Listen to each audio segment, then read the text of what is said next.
జయశంకర్ భూపాలపల్లి జిల్లా కాళేశ్వరం పుష్కర ఘాట్ల వద్ద గోదావరి నది ఉధృతంగా ప్రవహిస్తోంది. మహారాష్ట్రలో కురుస్తున్న వర్షాలతో ప్రాణహిత నది ఉప్పొంగింది.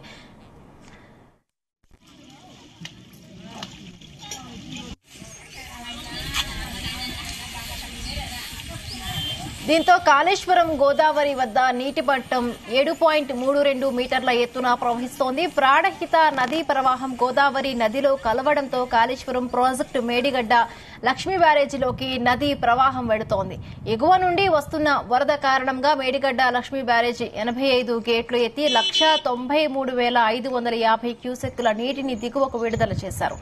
Medigadda Lakshmi barrage inflow outflow 193,550 క్యూసెక్కులుగా ఉంది. లక్ష్మీ బ్యారేజ్ పూర్తి స్థాయి నీటి విలువ సామర్థ్యం 16.17 టీఎంసీలు అయితే నీటిని నిల్వ చేయకుండా వచ్చిన ప్రవాహాన్ని వచ్చినట్టుగా దిగువకు పంపిస్తున్నారు.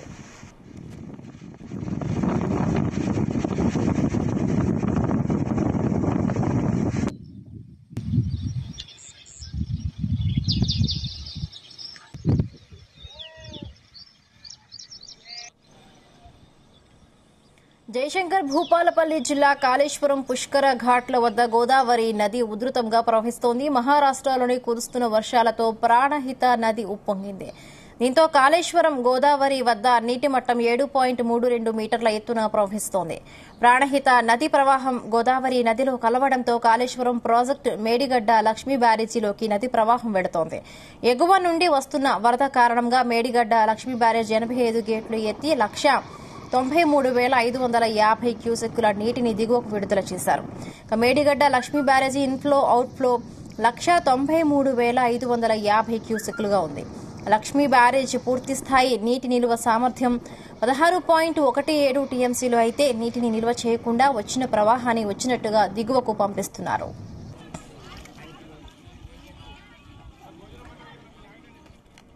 రైట్ గా వరద ఉధృతికి సంబంధించి మరిన్ని పూర్తి లేటెస్ట్ అప్డేట్స్ మా ప్రతినిధి రాజు పటేల్ అందిస్తారు. రాజు పటేల్, గోదావరి నది చాలా ఉధృతి ఎక్కువగా ఉంది కాళేశ్వరం వద్ద. ఎందుకంటే కాళేశ్వరం ప్రాజెక్ట్ లో భాగంగా నిర్మించినటువంటి మేడిగడ్డ లక్ష్మీ బ్యారేజ్ ఇది అత్యంత కీలకమైనటువంటి బ్యారేజ్. మొన్నటి వర్షాకాలం ముందు వరకు కూడా కుంగిపోయినటువంటి లక్ష్మీ బ్యారేజ్ యొక్క రిపేర్లు చేసినటువంటి ప్రభుత్వము వర్షాలు పడుతూ ఉండడంలో దాన్ని ఆపేసింది. అయితే ప్రధానంగా చూసుకుంటే మేడిగడ్డ వద్ద కాళేశ్వరం వద్ద గోదావరి నది ఉంటుంది. అటు మహారాష్ట్ర వైపు నుంచి ప్రాణహిత నది కూడా వచ్చి కాళేశ్వరం వద్ద కలుస్తుంది. మహారాష్ట్రలో కురుస్తున్నటువంటి భారీ వర్షాల కారణంగా ప్రాణహిత నది చాలా ఉధృతంగా ప్రవహిస్తుంది.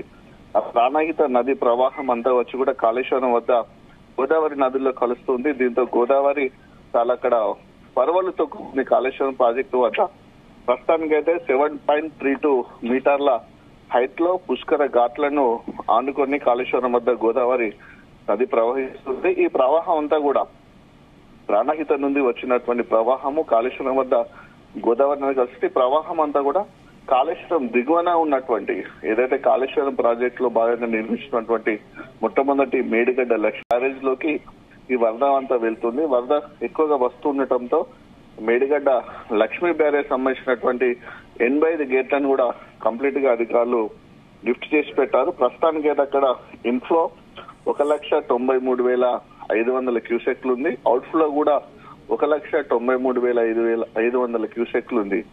85 గేట్ల ద్వారా కూడా పైనుంచి ఎగువ నుంచి వచ్చినటువంటి వాటర్ మొత్తం కూడా ఇటు లక్ష్మీ బ్యారేజ్ నుంచి అటు దిగువకు వెళ్తుంది. వాటర్ ను కూడా ఎలాంటి స్టోరేజ్ చేయడం లేదు. గోదావరి నది ప్రవాహము క్రమక్రమంగా అక్కడ పెరుగుతుంది. ఎందుకంటే మహారాష్ట్రలో వర్షాలు ఎక్కువ కురుస్తున్నాయి. అక్కడ కాళేశ్వరం వద్ద మెయిన్ గా గోదావరి నది ప్రవాహం కంటే ముందు కూడా ప్రతి సంవత్సరం ప్రాణహిత నది ప్రవాహం ఎక్కువగా వస్తుంది. సో ప్రాణహిత నది ప్రవాహంతో అక్కడ గోదావరి నది చాలా ఎక్కువగా ప్రవహిస్తుంది. సో అదే కంటిన్యూ అవుతూ ఈసారి కూడా మహారాష్ట్రలో ముందస్తుగా భారీగా వర్షాలు పడడంతో ప్రాణహిత నది ఎక్కువ ప్రవహిస్తుంది. ఇక దాని పైన ఉన్నటువంటి మేడిగడ్డ లక్ష్మీ బ్యారేజ్ పైన ఉన్నటువంటి అటు అన్నారము సుందిల్లా ఈ 2 బ్యారేజీల వద్ద కూడా ఎలాంటి ఇన్ఫ్లో కానీ అవుట్ఫ్లో కానీ లేదు. ఎందుకంటే ఇటు గోదావరి నది పరివాహక ప్రాంతాల్లో ఇప్పటి వరకు భారీగా వర్షం పడడం లేదు. వీటి పైన ఉన్నటువంటి కడం ప్రాజెక్టు కానీ కడం పైన ఉన్నటువంటి నిజామాబాద్ సంబంధించిన శ్రీరామ్ సాగర్ ప్రాజెక్టు నుంచి కూడా ఎలాంటి ఇన్ఫ్లో లేకపోవడంతో ఇటు ఎగువ నుంచి వర్షం లేకపోవడము, గోదావరి నది పరివాహక ప్రాంతాల్లో భారీగా వర్షం పడకపోవడంతో గోదావరి నది యథాస్థితిలో ఉంది. గతంలో అయితే ఎలా ఉందో అలానే తక్కువ స్థాయి నీటి మట్టంలో ఉంది.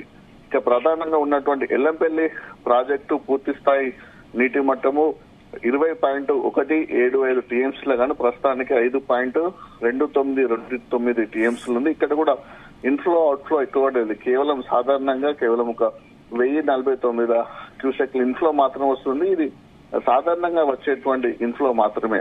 అయితే ఎల్లంపల్లి ప్రాజెక్టు నిండితే గేట్లు ఓపెన్ చేసినా గానీ, లేకుంటే గోదావరి నది పరివాహక ప్రాంతం నుంచి ఎక్కువగా వరద వస్తుండడం దిగువన ఉన్నటువంటి అన్నారము అలానే సుందిల్ల అన్నారం బ్యారేజ్ లోకి వరద వస్తుంది. సో వరద ఎక్కువగా లేకపోవడంతో ఆల్రెడీ మొదటి నుంచి కూడా గేట్లను లిఫ్ట్ చేసి పెట్టారు. వచ్చినటువంటి ఫ్లో అంతా దిగుకు వెళ్ళడానికి. ప్రస్తుతానికి అటు సుందిల్ల అన్నారం బ్యారేజ్ వద్ద కూడా ఆ ఫ్లో సాధారణ స్థితిలోనే ఉంది. ఇక అటు మన కడెం ప్రాజెక్టు విషయానికి వస్తే, కడెం ప్రాజెక్టు పైన ఎగువన గత వారం రోజుల నుంచి కూడా అంటే సాధారణ స్థాయిలోనే వర్షాలు పడ్డాయి. దీంతో ఎందుకంటే అటు ఎక్కువగా గుట్టలు హిల్స్ ఉన్నటువంటి ఏరియా, కడెం వాగు కూడా వస్తుంది కాబట్టి కడెం ప్రాజెక్ట్ లో కూడా 3 టీఎంసీల వాటర్ అయితే ప్రస్తుతానికి వచ్చి చేరింది. ఇంకా ఒక 4 టీఎంసీలు అయితే కడెం ప్రాజెక్టు నిండే అవకాశం అక్కడ ఉంటుంది. కడెం ప్రాజెక్టు కూడా చాలా ముఖ్యమైన ప్రాజెక్టు. గత సంవత్సరం అంతకుముందు సంవత్సరం కూడా పూర్తి స్థాయిలో నిండిపోయిన కడెం ప్రాజెక్టు ఆ ఇన్ఫ్లోని తట్టుకోలేక గేట్లు మొరాయించడంతో కంప్లీట్ గా ప్రాజెక్టును కూడా వదిలేసి అధికారులు బయటకు వచ్చినటువంటి పరిస్థితి గత సంవత్సరం అంతకుముందు నెలకొంది. సో అలాంటి పరిస్థితి లేకుండా కడెం ప్రాజెక్ట్ గేట్లను కూడా ఈసారి రిపేర్ చేశారు. వరద వచ్చిన తట్టుకోవడానికి ఇన్ఫ్లో ఎంత వచ్చినా సరే దాన్ని బయటకు పంపించడానికి రిపేర్లు చేశారు. కానీ ఆ రిపేర్లు ఎంతవరకు సక్సెస్ అయ్యేతో మాత్రం ఇప్పటివరకు తెలియని పరిస్థితి ఉంది. సో కడెం ప్రాజెక్టు గత సంవత్సరం అంతకుముందు సంవత్సరం కంప్లీట్ గా తెగిపోతుంది అనేటువంటి భయానక వాతావరణం కడెం ప్రాజెక్టు వద్ద అంతకుముందు లేకుండేది. సో ఈసారి ఎలా ఉంటుందో చూడాలి. ప్రస్తుతానికైతే గోదావరి నది పరివాహక ప్రాంతంలో అటు మన నిజామాబాద్ ఉన్నటువంటి ఎస్ఆర్ఎస్పీ ప్రాజెక్టు మొన్నటి వరకు కూడా డెడ్ స్టోరేజ్ ఉంది. ఎందుకంటే 92 టీఎంసీల కెపాసిటీ గలటువంటి ఎస్ఆర్ఎస్ ప్రాజెక్టుకు అటు పైన ఉన్నటువంటి అటు బాబ్లీ ప్రాజెక్టు గేట్లు కూడా లిఫ్ట్ చేశారు కాబట్టి అక్కడి నుంచి కొంచెం ఫ్లో వస్తుంది. ఆ పైన కూడా ఎక్కువగా వర్షాలు లేకపోవడంతో అది కూడా సాధారణ స్థితిలో ఉంది. సో అంటే గోదావరి నది పరివాహక ప్రాంతంలో ఉన్నటువంటి అటు ఎస్ఆర్ఎస్పీ గాని, ఇటు కడెం గాని, ఎల్లంపల్లి ప్రాజెక్టు గాని, ఇటు సుందిల్ల అన్నారం బ్యారేజ్ల పరిస్థితికి అయితే సాధారణ స్థితిలోనే ఉంది. భారీగా వర్షాలు పడితే గోదావరి నది ప్రవాహం ఎక్కువ వస్తే ఈ బ్యారేజీలన్నీ కూడా నిండే అవకాశం ఉంది. అయితే దిగువన ఉన్నటువంటి కాళేశ్వరం వద్ద ఉన్నటువంటి లక్ష్మీ మేడిగడ్డ బ్యారేజ్ కి ప్రాణహిత నుంచి వరద నీరు ఎక్కువగా రావడంతో అక్కడ మాత్రం గోదావరిని చాలా ఉధృతంగా ప్రవహిస్తుంది.